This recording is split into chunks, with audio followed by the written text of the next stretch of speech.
ನಮಸ್ತೆ ಸ್ನೇಹಿತರೆ, ನಾನು ದಿನೇಶ್ ಕೊಕ್ಕಡ. ಕೃಷಿ ಖುಷಿ ಚಾನಲ್ ಹೊಸ ವಿಡಿಯೋಗೆ ನಿಮಗೆಲ್ಲ ಸ್ವಾಗತ. ನೋಡಿ ಸ್ನೇಹಿತರೆ, ಮೊನ್ನೊಬ್ಬರು ತೋಟಕ್ಕೆ ಕೃಷಿಕರು ಭೇಟಿ ಕೊಟ್ಟಿದ್ದರು. ಅವರು ಈ ಕಳೆಯನ್ನು ನೋಡಿ ಅವರಿಗೆ ತುಂಬ ಖುಷಿ ಆಯಿತು. ಯಾಕಂತ ಹೇಳಿದರೆ, ನನ್ನ ಸಣ್ಣ ಸಣ್ಣ ಗಿಡದಲ್ಲಿ ಅಡಿಕೆ ಹಿಂಗಾರ ಬರ್ತಾಯಿದೆ. ಆದರೆ ಅವ್ರ ಲೆಕ್ಕಾಚಾರ ಏನಂತ ಹೇಳಿದರೆ, ಇಲ್ಲಿರುವ ಕಳೆಯ ಯಾವ ಕಳೆ ಅಂತ ಅವ್ರು ನೋಡಿದರು.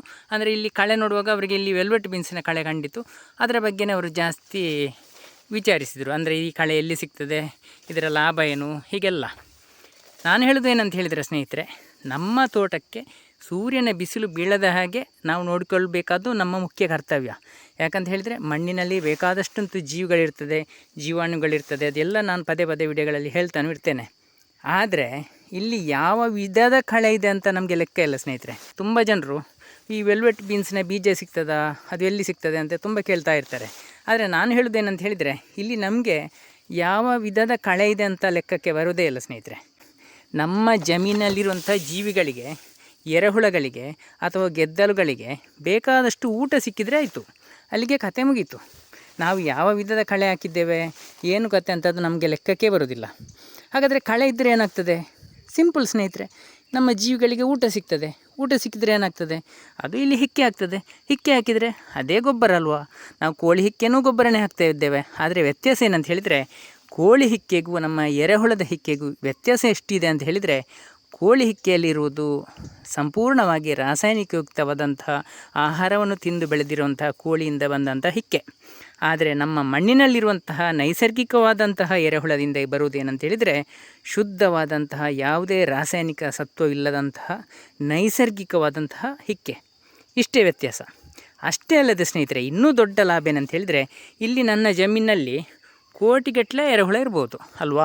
ಈ ಕೋಟಿಗಟ್ಟಲೆ ಎರೆಹುಳದಲ್ಲಿ ದಿನಕ್ಕೆ ಲಕ್ಷಾಂತರ ಎರೆಹುಳ ಹುಟ್ಟುತ್ತದೆ. ಅಷ್ಟೇ ಅಲ್ಲದೆ ಲಕ್ಷಾಂತರ ಎರೆಹುಳ ಸಾಯ್ತದೆ, ದಿನಾಲೂ ಸಾಯ್ತದೆ. ಎರೆಹುಳ ಮಾತ್ರ ಅಲ್ಲ, ಗೆದ್ದಲು ಸಾಯ್ತದೆ, ಇರುವೆ ಸಾಯ್ತದೆ, ಯಾವೆಲ್ಲ ಜೀವಿಗಳಿದೆ ಅದೆಲ್ಲವೂ ಇಲ್ಲಿ ಸಾಯ್ತಾ ಇರ್ತದೆ. ಈ ಸತ್ತಾಗ ಏನಾಗ್ತದೆ? ಆಗ ನಿಜವಾದ ಗೊಬ್ಬರ ನಮ್ಮ ಮಣ್ಣಿನಲ್ಲಿ ಉತ್ಪತ್ತಿ ಆಗ್ತದೆ. ನಾವು ಯಾವುದೇ ಅಂಗಡಿಯಿಂದಾಗಲಿ ಅಥವಾ ಏನೋ ಒಂದು ತಲೆ ಬಿಸಿ ಮಾಡಿಕೊಂಡು ಗೊಬ್ಬರ ಹಾಕಲಿಲ್ಲ, ಅದು ಹಾಕಲಿಲ್ಲ, ಇದು ಹಾಕಲಿಲ್ಲ ಅಂತ ನಾವು ಚಿಂತೆ ಮಾಡುವಂಥ ಪ್ರಶ್ನೆಯೇ ಬರುವುದಿಲ್ಲ.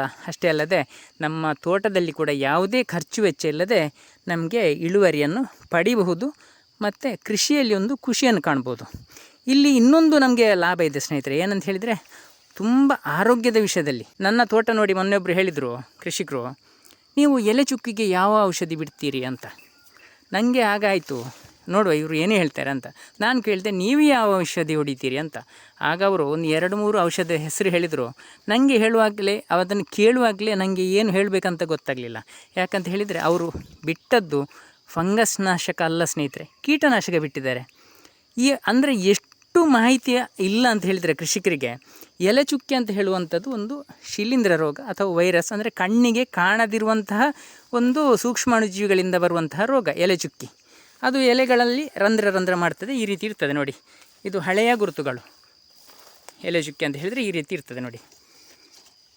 ಎಲೆಯಲ್ಲಿ ಚುಕ್ಕಿ ಚುಕ್ಕಿ ಬರುವುದು, ಸಣ್ಣ ಸಣ್ಣ ತೂತಾಗಿರ್ತದೆ. ಇದೆಲ್ಲ ಅಂತಹ ಜೀವಿಗಳಿಂದ ಬರುವಂಥ ಒಂದು ರೋಗ.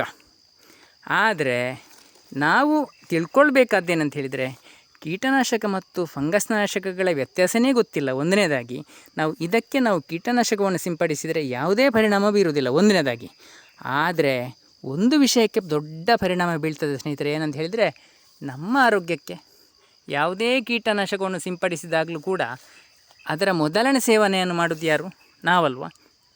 ನಮ್ಮ ಶರೀರಕ್ಕೆ ವಿಷವನ್ನು ತಿನ್ನಿಸಿ ನಾವು ಅಡಿಕೆ ಗಿಡವನ್ನು ಬದುಕಿಸಿ ಏನು ಲಾಭ ಅಂತ ನೋಡಬೇಕಾಗ್ತದೆ ಸ್ನೇಹಿತರೆ.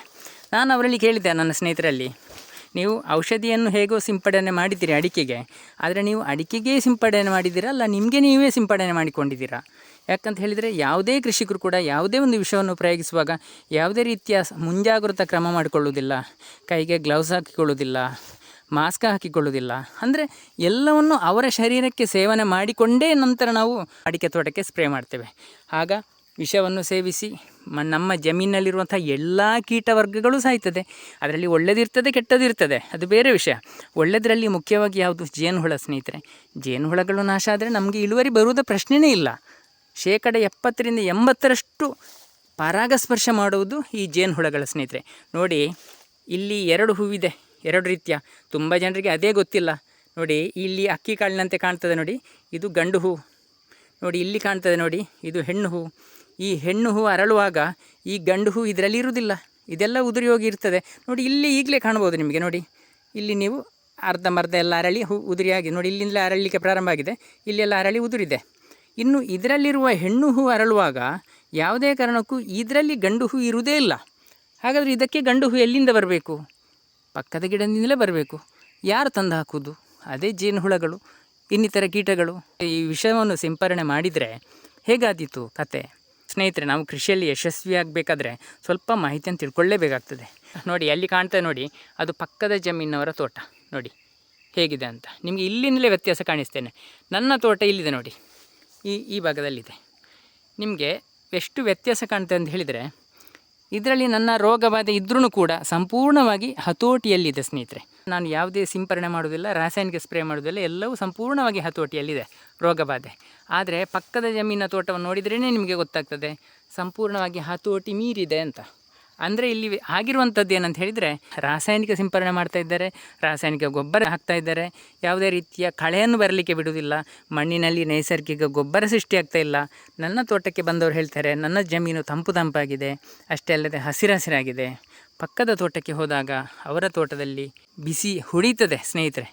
ನಮ್ಮ ಭೂಮಿ ಬಿಸಿ ಆಗ್ತಾಯಿದೆ. ಬಿಸಿ ಆದರೆ ಏನಾಗ್ತದೆ, ಬೇರು ಸಾಯ್ತದೆ, ಗಿಡಗಳಿಗೆ ರೋಗಬಾಧೆ ಜಾಸ್ತಿ ಇರ್ತದೆ. ಮಣ್ಣಿನಲ್ಲಿ ಯಾವತ್ತೂ ತೇವಾಂಶ ಇರಬೇಕು ಸ್ನೇಹಿತರೆ. ನಾವು ಗಂಟೆಗಟ್ಟಲೆ ನೀರು ಕೊಡುವುದಲ್ಲ, ನಾವು ಹಾಕಿದ ನೀರನ್ನು ಅಲ್ಲಿ ಇಟ್ಟುಕೊಳ್ಳುವಂಥ ವ್ಯವಸ್ಥೆ ಆಗಬೇಕು. ನಾವು ಗಂಟೆಗಟ್ಟಲೆ ನೀರು ಕೊಟ್ಟು ಅಂತರ್ಜಲವನ್ನು ಬರಿದು ಮಾಡೋದಲ್ಲ. ನಾವು ಹಾಕಿದ ಸ್ವಲ್ಪ ನೀರನ್ನು ಕೂಡ ಯಾವುದೇ ರೀತಿಯಲ್ಲೂ ಆವಿಯಾಗದಾಗೆ ರಕ್ಷಣೆ ಮಾಡಿಕೊಳ್ಬೇಕಾದ್ದು ನಮ್ಮ ಕರ್ತವ್ಯ ಸ್ನೇಹಿತರೆ, ಕೃಷಿಕರದ್ದು. ನೋಡಿ ಇಲ್ಲಿ ಒಂದು ನೀವು ಗಮನಿಸಿ, ಈ ಜಮೀನಿನಲ್ಲಿರುವಂತಹ ಗೊಬ್ಬರ ಸೃಷ್ಟಿ ಅದನ್ನು ನೋಡಿ. ತೇವಾಂಶಕ್ಕೆ ತಕ್ಕಷ್ಟು ಮಾತ್ರ ನೀರು ಕೊಡ್ತಾ ಇದ್ದೇನೆ ನೋಡಿ. ಈ ಮಣ್ಣಿನಲ್ಲಿರುವಂಥ ಗೊಬ್ಬರ ನೋಡಿ, ನಾನು ಕೈಯಲ್ಲಿ ಎಷ್ಟು ಬಾಚಿದ್ರೂ ನೋಡಿ ಮಣ್ಣಿನಲ್ಲಿ ಗೊಬ್ಬರ ಬರ್ತದೆ ನೋಡಿ.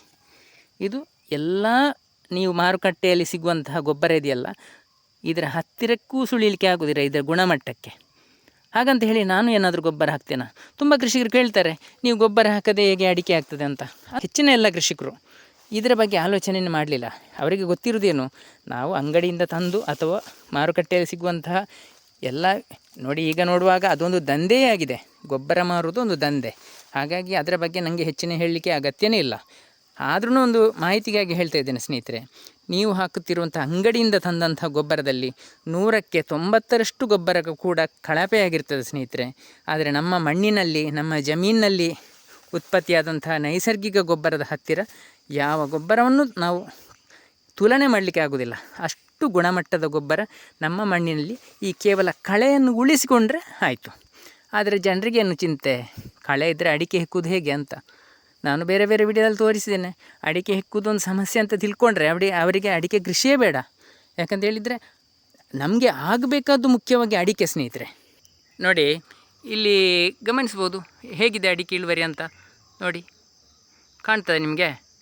ಇನ್ನು ಹೆಕ್ಕಲಿಕ್ಕೆ ನೋಡಿ ಕಳೆ ಇದೆ ಸಂಪೂರ್ಣ. ಆದರೆ ನನ್ನ ಯಾವುದೇ ಅಡಿಕೆಯನ್ನು ನಾನೇ ಇಲ್ಲಿ ಉಳಿಸ್ಕೊಳ್ಳುವುದಿಲ್ಲ, ನನಗೆ ಎಷ್ಟು ಸಾಧ್ಯನೋ ಅಷ್ಟು ಹೆಕ್ತಾ ಇದ್ದೇನೆ. ಗಮನಿಸಿ ಬುಡವನ್ನು ನೋಡಿ, ಅಡಿಕೆ ಬಿದ್ದಿದೆ ಅಲ್ಲಿ, ಎಷ್ಟು ನೀಟಾಗಿ ಕಾಣ್ತದೆ ನೋಡಿ. ಒಂದೆರಡು ಬಿದ್ದಿದೆ ಅಡಿಕೆಗಳು.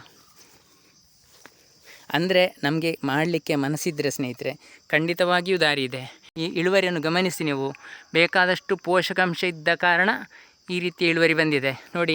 ಅಡಿಕೆ ಮರ ಜಾಸ್ತಿ ದಪ್ಪ ಏನಿಲ್ಲ, ನಿಮಗೆ ಕಾಣಬಹುದು, ತುಂಬ ಸಪುರವಾದಂಥ ಗಿಡ. ಆದರೂ ಇದರ ಆರೋಗ್ಯ ಅಷ್ಟು ಉತ್ತಮ ಆದ ಕಾರಣ ಇಷ್ಟು ಸಪುರ ಇದ್ದರು ನೋಡಿ. ಪ್ರತಿ ವರ್ಷವೂ ನನಗೆ ಇಲ್ಲಿ ಅಡಿಕೆ ಇಳುವರಿ ಕೊಟ್ಟಿದೆ. ಎಲ್ಲಿಂದ?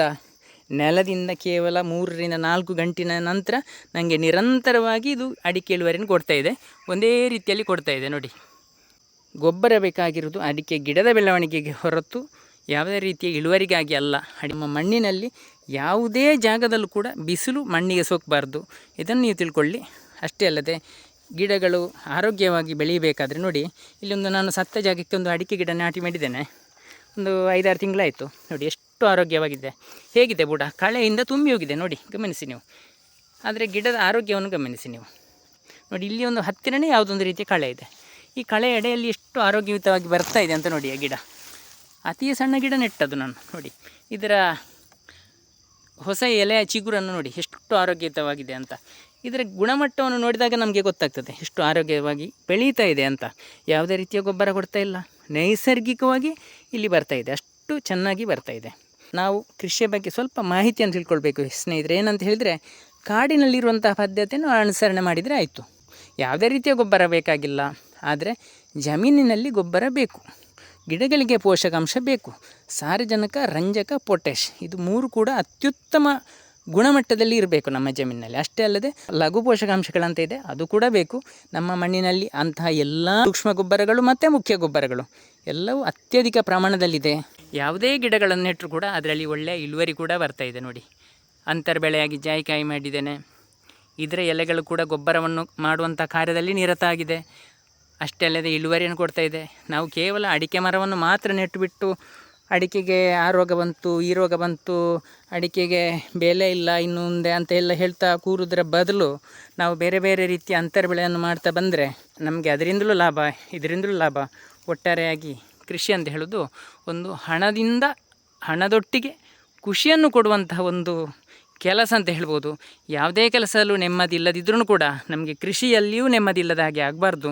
ಯಾಕಂತ ಹೇಳಿದರೆ ಕೃಷಿಯಲ್ಲಿ ಯಾರ್ದೂ ಒತ್ತಡ ಇರುವುದಿಲ್ಲ, ಯಾರ ಬೈಗಳನ್ನೂ ಕೇಳಲಿಕ್ಕಿಲ್ಲ. ನಾವೇ ಮಾಡಿದ ಹಾಗೆ ನಮ್ಮನ್ನು ಅದು ಸಾಕ್ತಾ ಇರಬೇಕು. ಅಡಿಕೆ ತೋಟ, ನಾವು ಅಡಿಕೆ ತೋಟವನ್ನು ಸಾಕುವಂಥ ಪರಿಸ್ಥಿತಿ ಬರಬಾರ್ದು. ಅಡಿಕೆ ತೋಟ ನಮ್ಮನ್ನು ಸಾಕುವಂಥ ರೀತಿ ಇದ್ದರೆ ಕೃಷಿಯಲ್ಲಿರುವಷ್ಟು ಖುಷಿ ಯಾವುದೂ ಇಲ್ಲ ಸ್ನೇಹಿತರೆ. ಆದರೆ ನಾವು ಅದನ್ನು ತಿಳ್ಕೊಳ್ಳದೆ ಕೃಷಿಯನ್ನು ಕೂಡ ಒಂದು ಬೇರೆ ಆಫೀಸ್ ವರ್ಕಿನ ಹಾಗೆ ಅಥವಾ ಏನೊಂದು ದೊಡ್ಡ ಒತ್ತಡದಲ್ಲಿರುವಂಥ ಕೃಷಿಯನ್ನು ಮಾಡಲಿಕ್ಕೆ ನಾವು ಪ್ರಾರಂಭಿಸಿದರೆ ನಮಗೆ ಖುಷಿ ಎಲ್ಲಿಂದ ಬರ್ತದೆ ಅಂತ ನೀವೇ ಹೇಳಿ ಸ್ನೇಹಿತರೆ. ಈ ಕೃಷಿ ಮಾಹಿತಿ ನಿಮಗೆಲ್ಲ ಇಷ್ಟವಾಗಿದ್ದರೆ, ಸಬ್ಸ್ಕ್ರೈಬ್ ಮಾಡದೆ ನೋಡ್ತಿದ್ದರೆ ದಯವಿಟ್ಟು ಸಬ್ಸ್ಕ್ರೈಬ್ ಮಾಡಿ, ಹಾಗೆಯೇ ಬೇರೆಯವ್ರಿಗೂ ಶೇರ್ ಮಾಡಿ, ಒಂದು ಲೈಕ್ ಕೊಡಿ ಸ್ನೇಹಿತರೆ. ಮುಂದಿನ ವಿಡಿಯೋದೊಂದಿಗೆ ಮತ್ತೆ ಸಿಗೋಣ. ಧನ್ಯವಾದಗಳು.